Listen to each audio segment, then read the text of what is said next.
Daniel, thanks so much for coming on as always. I hope you had a great weekend. Thank you so much. Always a pleasure. Daniel, I read a very interesting article over the weekend in the Wall Street Journal. It was titled How the Rescues Are Ruining Capitalism, about these kind of stimulus packages, corporate rescues, things like this. One part of it that really stood out to me was the author talked about how the buying of corporate debt en masse can actually affect the startups, innovation, entrepreneurships in a society. I thought it was a very interesting concept.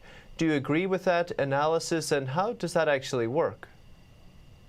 I actually agree. If we think about it, like it or not, an integral part of progress is when you have an environment in which there is creative destruction. Creative destruction has always helped progress by allowing the innovative companies, the most efficient companies, to thrive in an environment in which other companies that are not doing so well, that are heavily indebted, that are not so efficient, actually move out of the system. And there's a process, by which the mistakes of some become the virtuous circle that we all know as growth, productivity improvements, and all the positive elements that entails. However, in an environment in which we have collectively decided that governments and central banks have to bail out almost anything, what ends up happening is that the ones that get access to the cheap money, to the massive stimulus packages, are actually the ones that don't need it. If you look, for example, at the Federal Reserve, it is purchasing bonds of companies that were actually in zombification or in stagnation, not growing in the past years, way before the COVID-19 crisis. And it's also purchasing bonds from very large companies that didn't have any problem in accessing the bond markets in the past.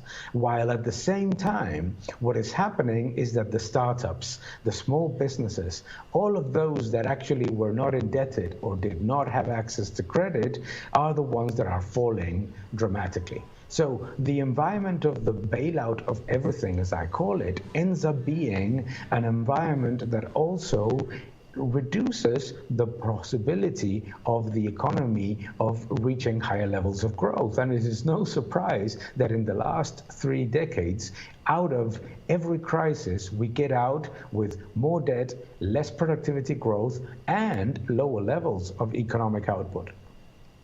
And I believe it's actually very hard to unwind these type of actions even after the fact. Is that correct? That is a key factor as well of the negative collateral damages of massive stimulus packages, is that once you've started, it is very difficult to unwind.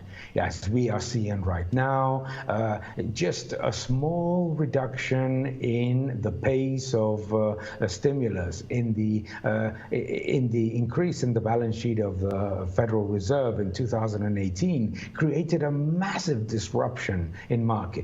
But as liquidity injections increase and interest rates go down further, what we end up seeing is this massive transfer of wealth from the efficient, from savers, to the inefficient, and to the most indebted. So there's almost a perverse incentives to do things incorrectly, because if you think about it, the ones that get bailed out in crises like these are the ones that had the highest levels of debt, the worst types of businesses, and what it ends up doing is that it zombifies the economy. You keep the zombies alive for a prolonged period of time, and you don't reach higher levels of productivity. New businesses don't thrive, startups collapse, and and we lose the opportunity of investing in innovation and improving in efficiency. Looks like we'll be facing the impacts of this pandemic for a while to come.